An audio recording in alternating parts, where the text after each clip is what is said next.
Somos Luis Velázquez y Eduardo Porcarelli. Los invitamos a que nos acompañen todos los viernes a las 9 de la mañana en El Séptimo Laberinto. Un viaje por los confines de nuestro mundo interior y exterior. Ciencia, filosofía y esoterismo por lavisiónradio.net. Información que va contigo. El Séptimo Laberinto.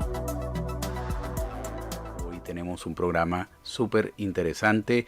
La semana antepasada tuvimos a un compañero del profesor Bermúdez en un libro que se llama Orígenes y conversamos con él sobre el libro Estamos Solos. Hoy tenemos al profesor José María Bermúdez de Castro. Él es biólogo, doctor en biología de la Universidad Complutense de Madrid. Ha participado en numerosos centros de investigación en España y a nivel mundial, desde el Consejo Superior de Investigaciones Científicas al Centro Nacional de Investigación de la Evolución Humana desde el año 2005, miembro de la Real Academia Española y autor de numerosísimos artículos académicos y publicaciones. Algunos con Arzuaga también, nuestros antecesores, los orígenes de los humanos, sobre Atapuerca, que esperemos conversar un poquito sobre Atapuerca, los tesoros de la Sierra de Atapuerca, el talento humano o la evolución del talento, y el último libro de él que se ha vendido en España y yo diría que en Hispanoamérica muchísimo como libro científico. Continúa de primero en ventas como libro científico en español, que se llama Dioses y Mendigos, la gran odisea de la evolución humana. Es un placer tener en el día de hoy al profesor Bermúdez. Bienvenido, profesor. Muchísimas gracias, un placer para mí también. Bienvenido, profesor. Un honor tenerlo acá y le digo que ese libro me fascinó. Muchísimas gracias, Genial, muy amable. muy amable. Profesor, le quisiera preguntar, bueno, el tema da para mucho, pero una pregunta muy general. ¿Cuáles son aquellos elementos excepcionales que en sus investigaciones y en lo que ha aportado el mundo científico son determinantes para haber llevado al ser humano al estadio de evolución inteligente que tiene en el día de hoy? Bueno, nosotros partimos de una base muy simple, muy sencilla, como ancestros de un linaje que compartimos con los chimpancés y por tanto nuestros primeros ancestros son, bueno, muy similares quizá a los chimpancés, porque de los chimpancés sabemos muy poco de su evolución, no se han conservado restos fósiles, así que podemos imaginar a ese ancestro común. Por lo menos tenemos alguna evidencia en la especie Ardipithecus ramidus, que tiene 4,4 millones de años. Y bueno, sabemos que caminaban erguidos, prácticamente igual que nosotros. Bueno, tenían extremidades con una proporción diferente a la nuestra, brazos más largos, piernas más cortas y sobre todo un cerebro muy pequeño, de no más de 350 centímetros cúbicos. A partir de ahí, pues hemos ido cambiando poco a poco. Hay muchas especies que se fueron extinguiendo, líneas laterales. Nuestra filogenia realmente es un arbusto en el que hay muchas especies que van desapareciendo, bueno, que tienen una vida como tales de a lo mejor 1 millón de años, ¿no? Pero finalmente acaban desapareciendo. Y realmente, pues, bueno, pues una de esas ramas ha llegado hasta nosotros. Quizá bueno, la razón fundamental de que estemos aquí es que adquirimos cultura, adquirimos una serie de características que nos hacen estar hoy día bueno, en el planeta, ¿no? Y además es la única rama de ese gran arbusto evolutivo que ha permanecido. Y yo creo que precisamente si estamos aquí es por tener esa adaptación tan importante que es la cultura. Es una adaptación fundamental. Profesor, ahí tengo dos inquietudes que hacer. La primera tiene que ver con con esa evolución que hemos tenido. ¿De alguna manera se puede medir o saber a hoy día si hemos ido evolucionando lo que hacemos hoy o hay algunas señas a nivel del cuerpo humano que indique que nuestro cuerpo ha estado cambiando o simplemente es un determinismo, porque una de las cosas que me llamó la atención de su libro fue que, sin, como decía un personaje de una comedia mexicana que se llamaba el Chavo del Ocho, decía como sin querer queriendo, hay un determinismo en todo esto. Por ejemplo, en el caso de los chimpancés, de los monos, que bueno, por la forma en que que fueron, en que de lo que ellos son, tienen su propio lenguaje, tienen su propia forma de comunicarse, tienen su propia forma de liderar, su propia forma de amar, de tener amigos, y nosotros tenemos otra por otras circunstancias totalmente distintas. Sí, bueno, antes he hablado que nuestra filogenia se parece más a un arbusto que a otra cosa, ¿no? Siempre se habla del árbol filogenético, pero cuando hablamos de árbol filogenético estamos hablando de un tronco que es el que se dirige hacia arriba y emite una serie de ramas, ¿no? Y yo no concibo la evolución humana como ese árbol con un tronco determinista, ¿no? Que es el que lleva un poco las pautas, ¿no? Estamos aquí por azar, estamos aquí por azar, por lo cual determinismo es que prácticamente no se me ocurre pensar en ello, ¿no? Bueno, algunas especies tuvieron mucho éxito evolutivo, sin duda, incluso especies muy alejadas de nosotros, alejadas en el sentido fenotípico, de aspecto, ¿no? Los parántropos, por ejemplo, es una rama evolutiva que tuvo un éxito de nada menos que 2 millones de años y son muy distintos de nosotros, ¿no? Ellos comían otra cosa, tenían un aspecto muy diferente, en fin, una rama pues lateral bueno, de ese arbusto que podía haber tenido éxito, pero bueno, tuvo el que tuvo, ¿no? Y otras ramas, como los neandertales, podían estar hoy día aquí, entre nosotros, ¿no? O simplemente no estar nosotros y estar ellos. Por tanto, yo no puedo hablar de determinismo, ¿no? Puedo hablar de azar.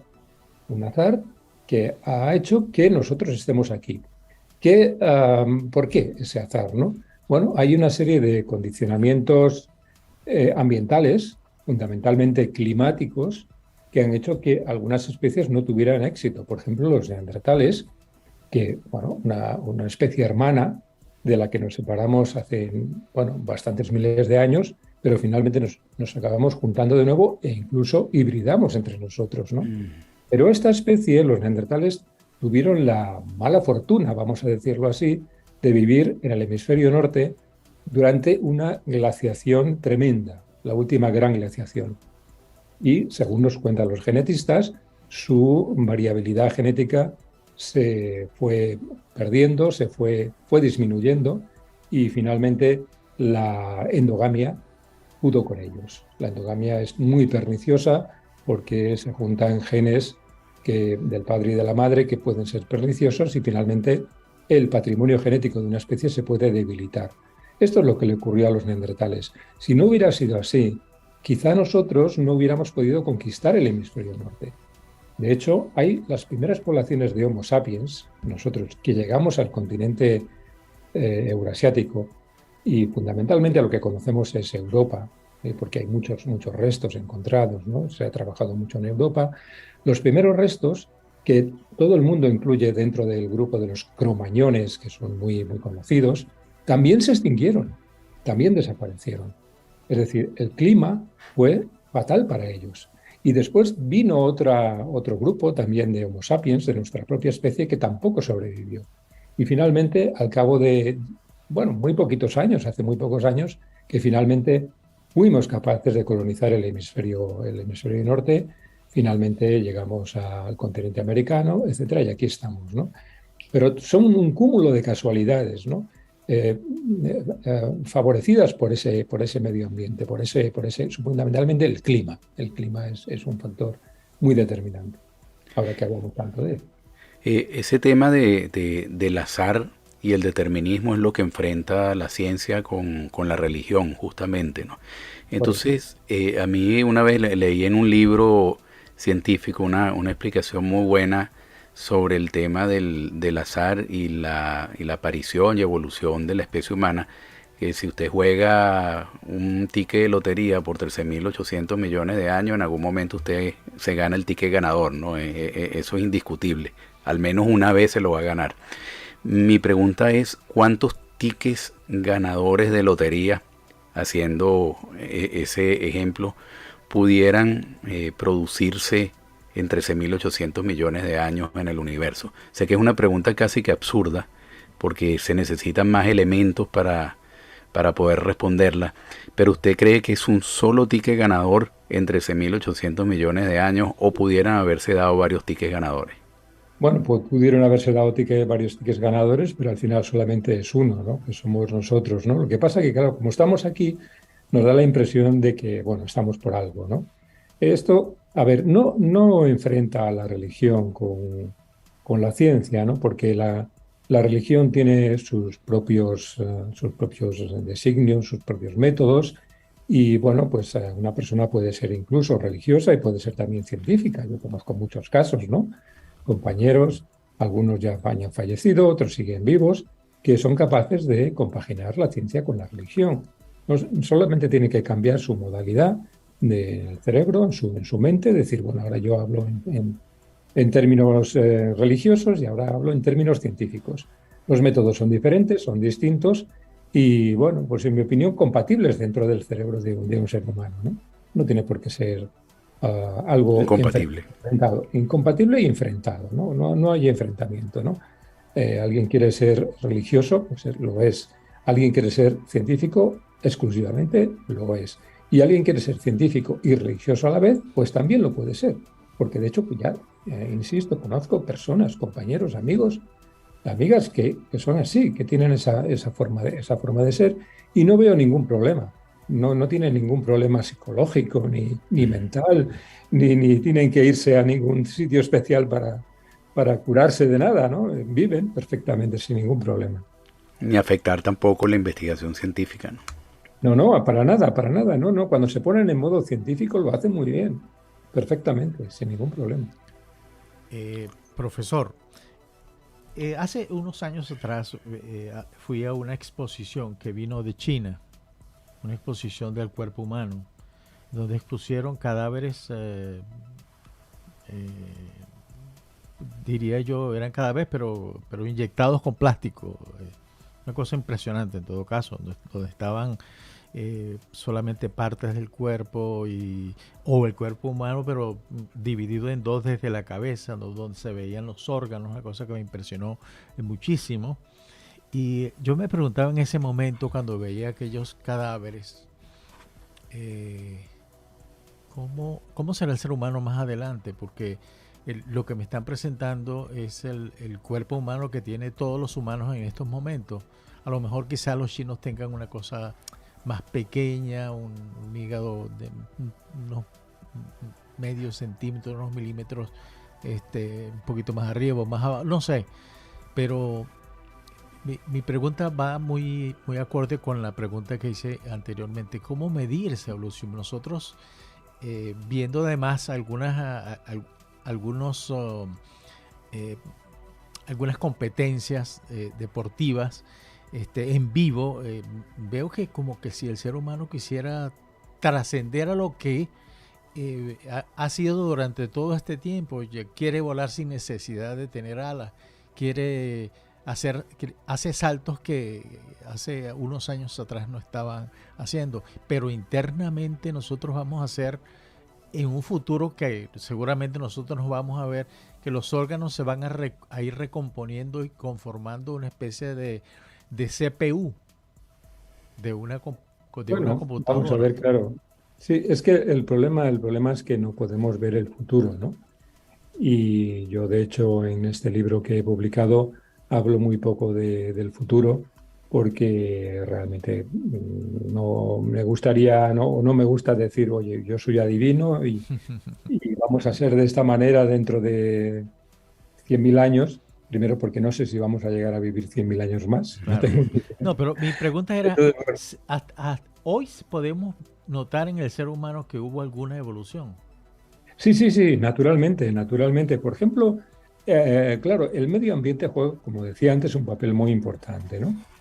Antes de la gran revolución del Neolítico, que ocurre en distintas partes del globo, de manera convergente, curiosamente, hace unos 9.000 años antes del presente, pues empezamos a cultivar, a domesticar plantas y animales, ¿no? Y a ser muchos más en el planeta. Bueno, teníamos unos recursos completamente diferentes a cuando éramos cazadores y recolectores. Todavía quedan cazadores y recolectores, afortunadamente, en el planeta y podemos estudiarlos, ¿no? Podemos saber cómo viven, pero fundamentalmente, pues vivimos en sociedades occidentales que proceden o sociedades, digamos, diferentes a las que vivían en el Pleistoceno, y precisamente el origen está en el Neolítico, ¿no? Y en el Neolítico sí que sufrimos un cambio debido al medio, ¿no? Somos más, ¿cómo diría yo? Como más gráciles que hace 100.000 años, ¿no? Hemos reducido el cuerpo de alguna manera. Necesitamos menos cantidad de cuerpo porque, bueno, los recursos son más limitados, hay que repartir más recursos y la biología siempre se acomoda a la situación, ¿no? Y dice, bueno, pues tenemos que ahorrar energía, ¿no?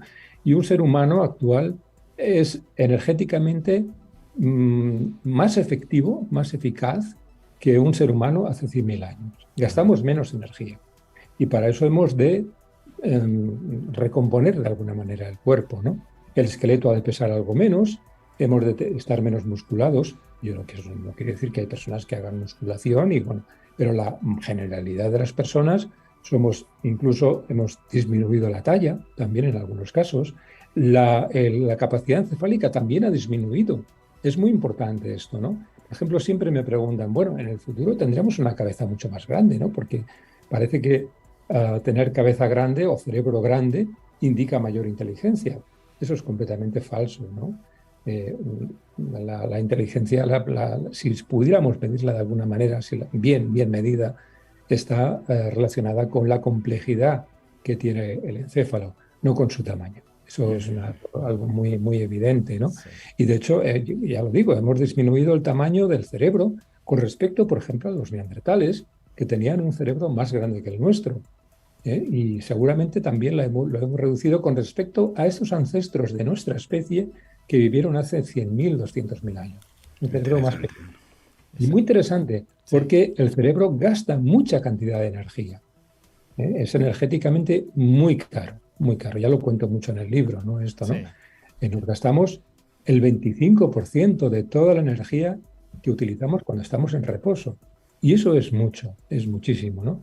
Si tuviéramos un cerebro de 3.000 centímetros cúbicos, la cantidad de energía necesaria para poder sobrevivir en reposo sería enorme. Por tanto, la evolución no es costosa, no quiere costar, no quiere ser, en fin, gastar mucho, y entonces, pues bueno, nuestro cerebro es un poco más pequeño, pero eso sí, más complejo, porque tenemos una gran interacción con el medio y, por supuesto, se forman mucha cantidad de sinapsis, y cuanto más sinapsis, más conexiones neuronales tenemos, mayor complejidad tenemos. Es decir, un cerebro como el de Einstein, por ejemplo, pues no tenía más allá de 1.150 centímetros cúbicos, que es menos del promedio de la humanidad actual. Y sin embargo, Einstein, pues ahí está, ¿no? En fin, Claro. uno de los grandes científicos que ha habido en el planeta. Sí. Ciertamente el ser humano es la máquina perfecta. Que recién ahora los médicos están viendo las afecciones en la salud desde otro punto de vista, y eso es algo muy importante. Profesor, una pregunta sobre los eslabones perdidos, ¿no? La comunidad científica ha hecho de alguna manera una suerte de tracking, de seguimiento de restos fósiles para tratar de construir con ejemplos y con esos hallazgos de la evolución del ser humano. En este momento, ¿cuáles son los segmentos de eslabones perdidos que están faltando? Y también quisiera que nos conversara un poco sobre la importancia de los hallazgos en Atapuerta. Ahí entiendo que se encontró lo que son los primeros vestigios del hombre europeo, el Homo ancestor de 800.000 años. ¿Te pudiera conversarnos sobre estos temas un poco? Sí, sí, por supuesto, encantado, ¿no? Bueno, en primer lugar, sobre el tema del eslabón perdido. Es realmente un mito, ¿no? Muy, muy interesante, ¿no? Que, bueno, pues parte de unas teorías de Haeckel, ¿no? Sobre la posibilidad de que exista una forma intermedia entre los simios antropoideos y los humanos actuales. Esta idea la persigue Eugène Dubois, es un médico holandés que se marcha. Él piensa que ese eslabón perdido está en Asia y se marcha a las islas del sudeste asiático, primero a la isla de Sumatra. En la isla de Sumatra no tiene éxito, pero en la isla de Java encuentra una parte superior del cráneo que es muy aplanada y dice, bueno, he encontrado el eslabón perdido, ¿no? He encontrado el resto fósil de un ser que fue intermedio entre los simios antropoideos y el ser humano, ¿no? Él trató de defender esta idea que no tuvo mucho éxito, bueno, en su tiempo, ¿no? Pero ha persistido curiosamente hasta la actualidad y por eso se habla mucho del eslabón perdido. Bueno, ¿cuántos eslabones perdidos tenemos? ¿Cómo podemos? La realidad de la pregunta es ¿cómo podemos componer la filogenia humana, ese arbusto evolutivo del que hablaba antes, ¿no? Sí. Pues evidentemente faltan muchos, muchos aspectos que todavía no conocemos, ¿no?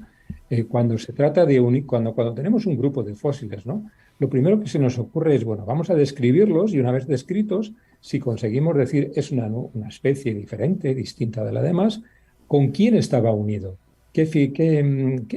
¿Cómo podemos unirlo con otras especies anteriores en el tiempo? Esto es una cosa muy complicada porque todas las uniones que se pueden hacer son propuestas hipotéticas y por tanto hay que probarlas y no es nada sencillo, sino prácticamente imposible, ¿no?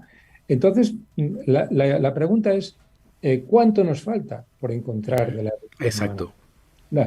Pues la respuesta es mucho, mucho todavía, ¿no? De hecho, se siguen encontrando cosas, ¿no?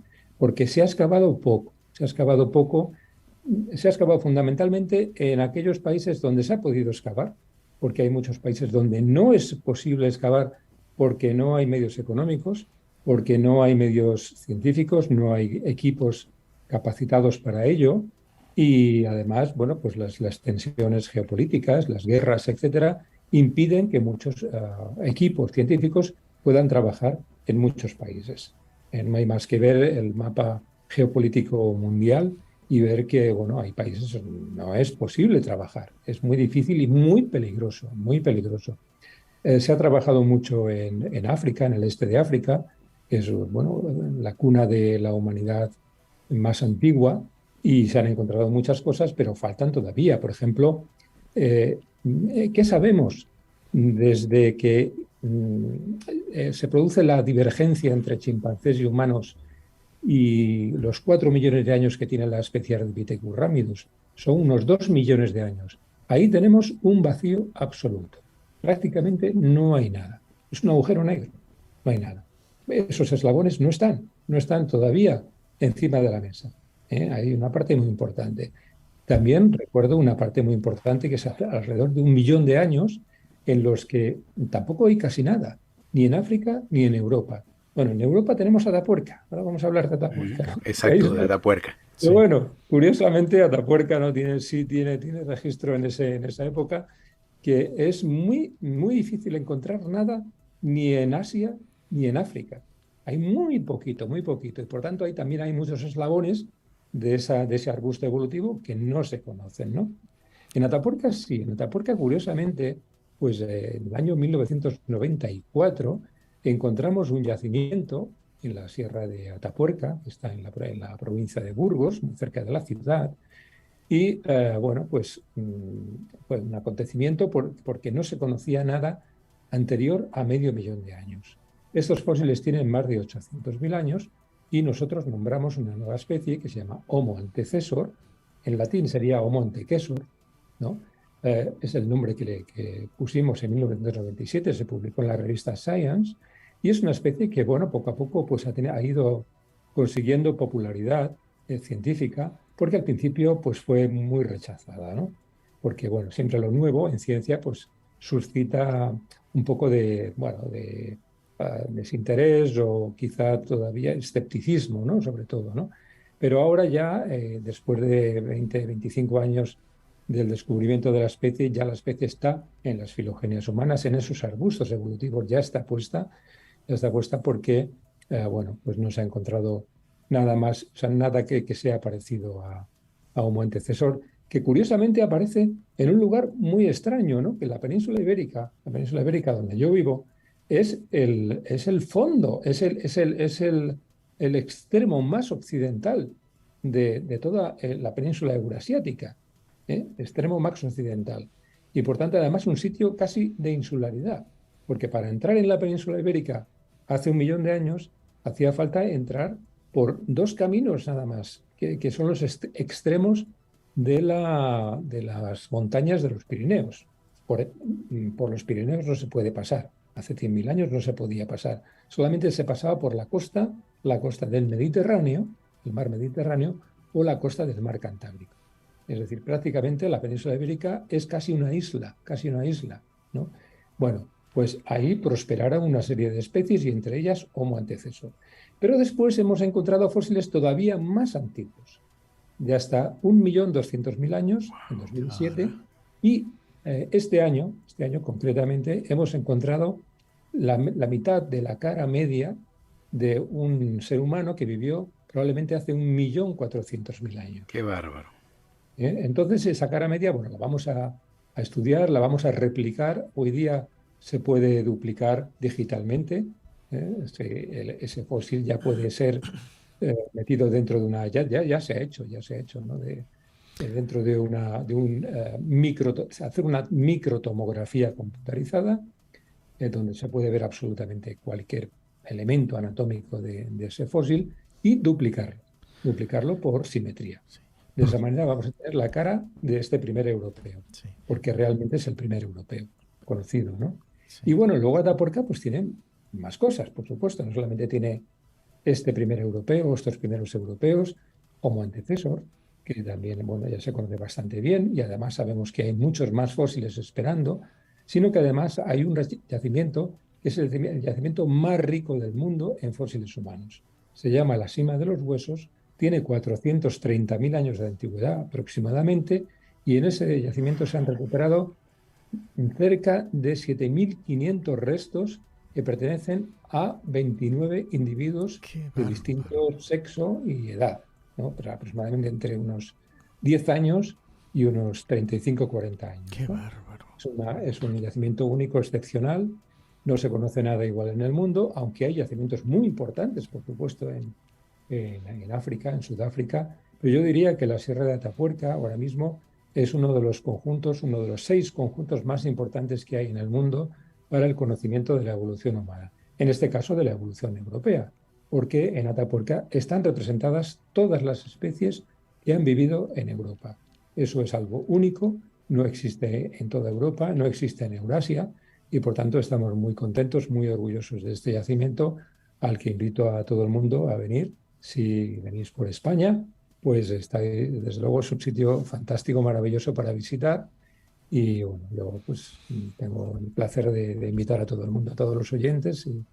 Y Por supuesto. Le tomaremos la palabra, profesor. Pero, profesor, desde Lima, Perú, hacen la siguiente pregunta. Y es, ¿la Eva negra era realmente negra? Es decir, el tema de la pigmentación de la piel era tal cual. Sí. Ahora, ese cambio de pigmentación en la medida en que se fue extendiendo por todo el mundo, por Medio Oriente y llegó a Europa, ese cambio de pigmentación a blanco o quizás amarillo se puede considerar como parte de la evolución del ser humano. Sí, correcto. Bueno, a ver, cuando se habla de la Eva negra, por supuesto, es también una figura simbólica, ¿no? Pero yo creo que no está muy alejada de la realidad, porque las personas, las poblaciones que vivieron en África hace 1 millón de años, 2 millones de años, o hace 300.000, 200.000, que es la última gran salida del continente africano, pues no, probablemente con la temperatura que hacía no tenían vestidos, ¿no? En el hemisferio norte sí que es posible que se utilizaran pieles de animales, pero en esta zona, el planeta, zonas tropicales, no se usaba seguramente ningún tipo de abrigo y, por tanto, la pigmentación de la piel tenía que ser oscura, por fuera. Tenía que ser oscura como lo es en la actualidad, porque si no, el cáncer de piel estaría presente, ¿no? Es que claramente hay una adaptación a los rayos ultravioleta, al clima, como siempre ocurre, ¿no? De manera que todas las poblaciones que viven y que no tienen pelo, que no tenían pelo protector, tendrían que tener la piel oscura. Así que si alguien hace una representación ideal, bueno, pues un artista, ¿no? Nos crea un ser humano del pasado, una persona, un representante de Homo sapiens del pasado, lo va a dibujar de color oscuro, así de claro. Y yo estaría de acuerdo con esto. Cuando llegamos al hemisferio norte, la cuestión cambia, por supuesto, ¿no? Hay menos horas de luz, hay menos rayos ultravioleta y, por tanto, si no tienes rayos ultravioleta, no generas vitamina D. Y si no generas vitamina D, pues sufres lo que todos conocemos como raquitismo. Por consiguiente, la piel se tiene que depigmentar. Hay una adaptación hacia pieles más claras, mucho más claras. Si no, es un problema. Y cuanto más hacia el norte, menos horas de insolación y, por tanto, la piel cada vez más clara. Es un claro indicio de evolución muy rápida, sin que haya grandes cambios genéticos, porque la distinción genética entre una persona que vive en el hemisferio norte, en Alaska, por ejemplo, o en los países nórdicos, con las poblaciones que viven en África del Sur o en Centroáfrica, es una diferencia genética insignificante. Pero hay diferencias, obviamente, genéticas para poder adaptarse a las distintas condiciones ambientales en las que vivimos. Incluso cuando, por ejemplo, vivimos en altura, hay algunos cambios, algunas mutaciones que permiten a algunas personas poder vivir en cierta altitud. Esto sucede, por ejemplo, en el Himalaya o sucede, por ejemplo, en los Andes. Las personas se han adaptado a vivir en altitud. No es lo mismo vivir por ejemplo, es muy curioso cómo los deportistas que quieren hacer, por ejemplo, los ciclistas, ¿no? Que quieren subir montañas, se van a entrenar a zonas elevadas para que su cuerpo se adapte muy rápidamente a vivir, a trabajar, a hacer deporte en altitud, en grandes alturas, ¿no? Y otros deportistas pues sufren mucho cuando bajan a nivel del mar, pues tienen problemas de adaptación y a lo mejor su rendimiento físico pues baja si han vivido siempre en la altura. Profesor, ya tenemos que ir a una nueva pausa comercial, pero desde la isla de Margarita en Venezuela, un oyente nos hace una pregunta sobre el tema de alimentación y evolución del ser humano.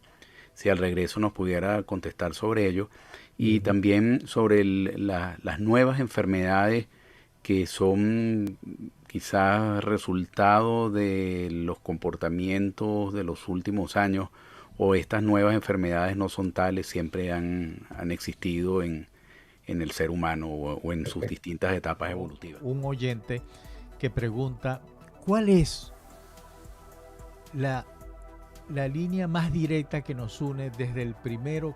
¿Quién es el primero hasta llegar al Homo sapiens? ¿Quién es de dónde descendemos nosotros directamente? Sí, ¿dónde se abrió la ramificación? Exactamente. Sí, hay la última gran ramificación que está aproximadamente, puede estar en cerca de 1 millón de años, cuando hubo 2 genealogías que divergen, una que conduce hacia los neandertales y otra que conduce hacia la humanidad actual, ¿no? Esas 2 ramas se pueden dividir, si queremos, en varias especies, se llaman cronoespecies, o no, lo podemos hacer o no, pero vamos, ahí está la última gran divergencia, y luego ya más hacia abajo de esa divergencia, pues probablemente nos vamos a encontrar con la especie Homo erectus o con alguna especie muy, muy similar, ¿no? Esa es una respuesta, ¿no? Muy interesante la pregunta sobre el tema de la dieta, de la alimentación, ¿no? Primero, hay una cosa muy importante. La primera gran adaptación que tenemos los seres humanos desde siempre es que somos omnívoros, es decir, podemos comer de todo. Esto es fantástico. Es una gran adaptación que pasa muy inadvertida, ¿no? Porque decir, oye, mira, hay animales que solo comen carne, otros solo comen vegetales, pero nosotros tenemos la fortuna de poder comer absolutamente de todo y de obtener todos los alimentos necesarios para la vida en cualquier situación. Eso es fantástico, eso es algo extraordinario. Por supuesto, si la dieta es variada, si vivimos en un lugar donde es posible comer de todo, pues mucho mejor, mucho mejor. ¿Cómo influye la dieta en nuestra evolución? Claro que ha influido de alguna manera en la evolución, pues puede cambiar de alguna manera un poco la forma de ser, la forma fenotípica de los seres humanos, pero realmente a lo que afecta sobre todo es a la salud, porque claro, si no consigues alimentos necesarios para poder vivir de una manera sana, pues obviamente puedes llegar a tener algún tipo de carencia e incluso pues enfermedades, ¿no? Así que la dieta, muy importante, sí que nos ha cambiado de alguna manera, pero sobre todo relacionada con la salud. Y luego había alguna otra pregunta, ¿verdad? Que he escuchado antes, ¿no? No recuerdo. Sí, que creo sobre la alimentación, pero aprovecho entonces, mientras nos recordamos de la otra pregunta, hay una escucha que nos dice, la biología se va adaptando a la evolución del ser humano, ¿se podría inferir un nuevo prototipo humano o algo así, dejando a un lado el no tener una bolita de cristal? Y aprovecho de recordar que el título de su libro es basado en una cita de Friedrich Holder en El hombre es un dios cuando sueña y un mendigo cuando reflexiona.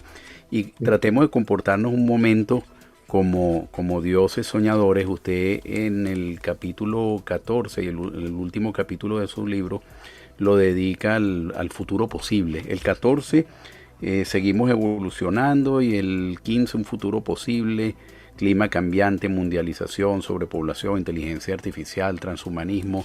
¿Qué nos puede decir al respecto? Comportándonos un momentico como dioses, soñando, ¿no?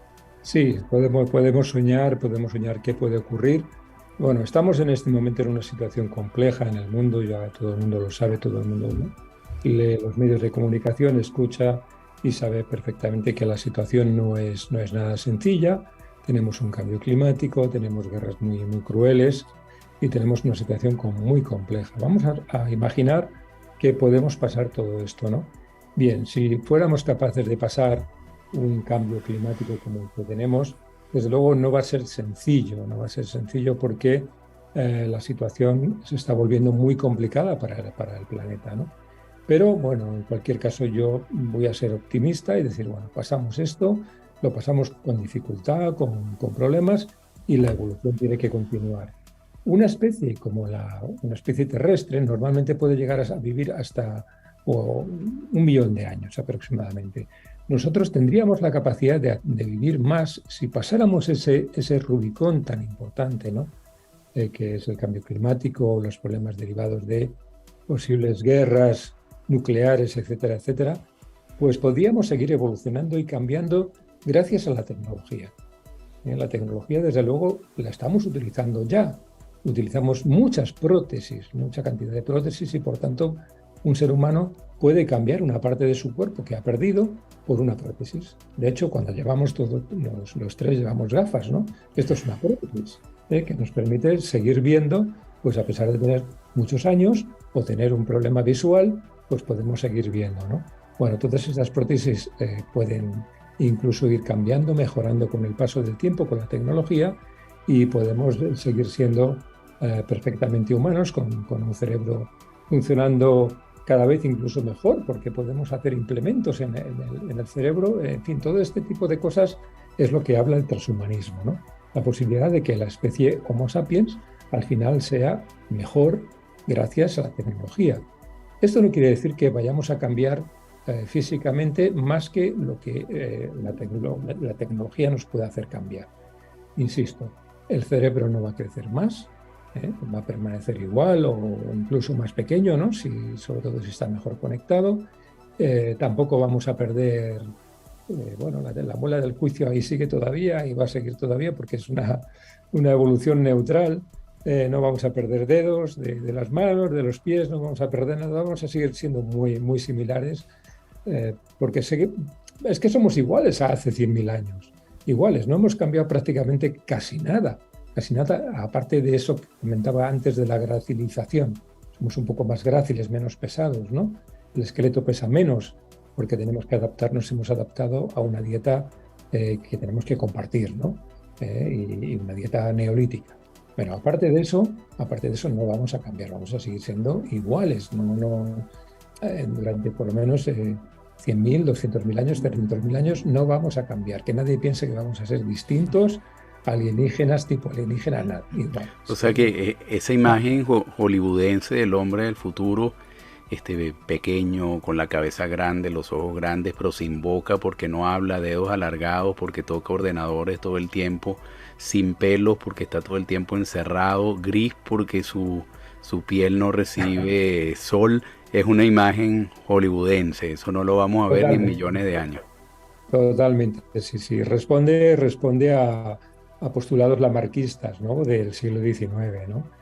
Pero bueno, es que el lamarquismo todavía sigue vigente, sigue igual que lo del eslabón perdido, ¿no?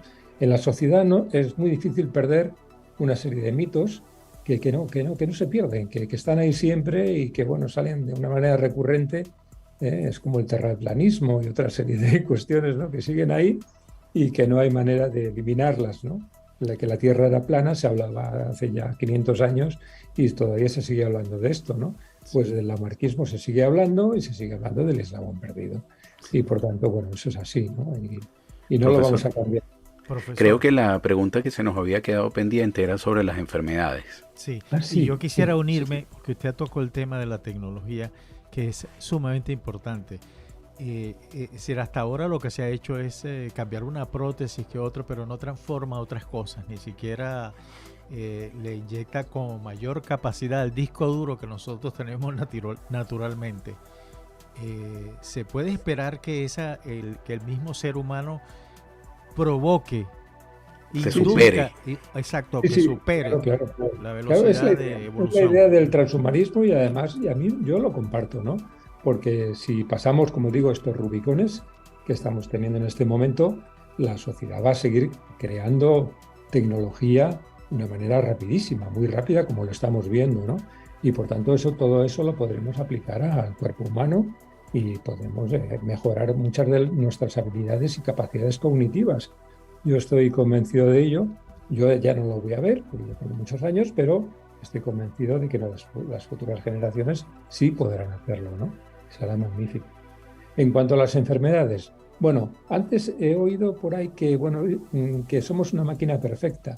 Bueno, lo somos hasta que dejamos de serlo. Es cuando llega la enfermedad, ¿no? Bueno, a ver, sí, somos una máquina perfecta, salvo que muchas personas, pues desgraciadamente, pues tienen una serie de genes que no funcionan bien. Bueno, esto es gracias precisamente, merced al neolítico, a esa gran revolución neolítica que hizo que fuéramos ahora 7.800 millones de personas en el planeta, ¿no? Antes éramos bastantes miles, pero no millones, miles de millones, ¿no? Claro, antes no había muchas de las enfermedades que hay hoy en día, por una razón. Primero, porque vivíamos en grupos muy reducidos y, por tanto, el contacto físico entre los grupos estaba también muy limitado y no podíamos transmitirnos o nos transmitíamos muy poco enfermedades como la que hemos padecido en esta última pandemia, como pues el COVID. No, esto no ocurría, podía ocurrir en un grupo reducido, ¿no? Y ese grupo desaparecía, pero se ha terminado, no había ningún problema. Y desde luego pues, sí que había enfermedades, naturalmente. Lo que ocurre es que los años que vivían las personas eran tan pocos, la esperanza de vida al nacimiento era tan baja que no llegaban a tener personas que no llegaban a tener cáncer, por ejemplo, ¿no? El cáncer sí, por supuesto, puede aparecer en personas jóvenes, pero interesante eso. Aparece en personas de cierta edad, mayores, ¿no? Y muchas personas mayores se mueren con cáncer, pero no de cáncer, Esto es muy interesante, ¿no? Hay Interesantísimo. muchas enfermedades que una persona puede mantener de una manera crónica durante muchos años, pero no llegan a ser letales. Muere uno de viejo, simplemente de mayor, ¿no? Entonces, claro, las enfermedades del pasado lo estudia la paleopatología, pero sin embargo la paleopatología es incapaz de encontrar muchos casos o si es que los encuentra, de cáncer o de otras enfermedades, porque no existían esas enfermedades, no llegaban a desarrollarse, ¿no? Sí que había algunas, ¿no? Y por supuesto, fundamentalmente, lo que se encuentra en el pasado son enfermedades degenerativas, porque la vida era muy intensa, bueno, cazadores, recolectores, siempre, los predadores siempre estaban al acecho, había que estar siempre atentos y por tanto la vida era bastante dura, los dientes se gastaban muy rápidamente porque no se cocían los alimentos, las articulaciones se gastaban con mayor rapidez que en la actualidad porque había que estar corriendo mucho tiempo y bueno, pues ahora no ocurre así, ¿no? Ahora pues nos mantenemos sanos en este sentido, en el sentido esquelético y dental, mucho más tiempo, salvo que tenemos caries, ¿no? Y ese es un problema importante, ¿no? Pero después ya, como vivimos muchos años, como nuestra esperanza de vida al nacimiento es generalmente mucho más elevada, pues aparecen una serie de enfermedades que no aparecían en el pasado, aparte de que ahora toleramos, por supuesto, porque no permitimos que nadie se muera, ¿no? Que para eso está la medicina y la cirugía, ¿no? No permitimos que mucha gente muera y, por tanto, esas personas que se pueden reproducir, pues pueden llevar a las siguientes generaciones enfermedades que antes no existían. Esto es interesante, ¿no? Bueno, Interesante. vaya una cosa por la otra. Profesor, una oyente nos pregunta qué nos puede decir un biólogo y paleontólogo en estos temas sobre el cambio climático, en estos temas de los que estamos conversando. Claro, bueno, el cambio climático es un hecho científico en el que hay evidencias más que incontestables sobre ello. Por supuesto, siempre habrá negacionistas del cambio climático, pero lo estamos experimentando, incluso a nivel de la vida, ¿no? Yo tengo 70 años y en este momento, bueno, pues tengo muchos recuerdos de mi vida pasada, de mi infancia, de mi juventud, y estoy viendo esos cambios, los estamos percibiendo de una manera clarísima, clarísima, bueno, pues prácticamente año tras año, año tras año. Y este, como decía antes, es un Rubicón importante que tendremos que pasar y además es que ya prácticamente es imposible que lo podamos detener, porque nuestro modelo de vida no lo podemos cambiar de un día para otro. Nuestro modelo de vida es el que es, lo hemos creado así, con la ciencia, con la tecnología. Es un modelo que hemos seguido. No conocíamos, cuando empezamos con este modelo, no conocíamos las consecuencias, no teníamos ni idea. Por tanto, no nos podemos considerar culpables en absoluto de este cambio climático. Eso sí, podemos hacer todo lo posible para mitigarlo, pero yo no me sentiría culpable ni culpabilizaría a nadie de este cambio climático, porque ese modelo está establecido y lo tenemos que seguir sí o sí, porque no se puede cambiar de un día para otro. Ese es mi mensaje. Lo siento, pero es así. Y bueno, lo tenemos que pasar. Será duro, será muy duro, pero lo tenemos que pasar sin duda. Bueno, profesor, lamentablemente ya llegamos al final de esta interesantísima conversación. Ha sido un placer y un honor conversar con usted y para todos los oyentes del Séptimo Laberinto, muy agradecido. Muchas gracias, Luis. Muchas gracias, Mayerlin. El agradecimiento es Bueno, mío. ha sido un gran honor y espero que lo volvamos a tener y seguir hablando de estos temas, de este tema que es tan extraordinario, Apasionante. pero extraordinario. Continuaré leyendo sus libros, profesor. Me parece que son Muchísimas extraordinarios. gracias. Encantado de verdad con estar con vosotros en esta Y yo tengo charla. una crítica final que lamento mucho que todos estos libros de la comunidad científica hispana, sobre todo española, no sean traducidos al inglés. Se están Yo perdiendo. también me sumo a esa crítica, pero es que las editoriales británicas o con lengua inglesa tienen muchos libros y no los quieren traducir. No los quieren traducir porque ellos tienen muchos libros.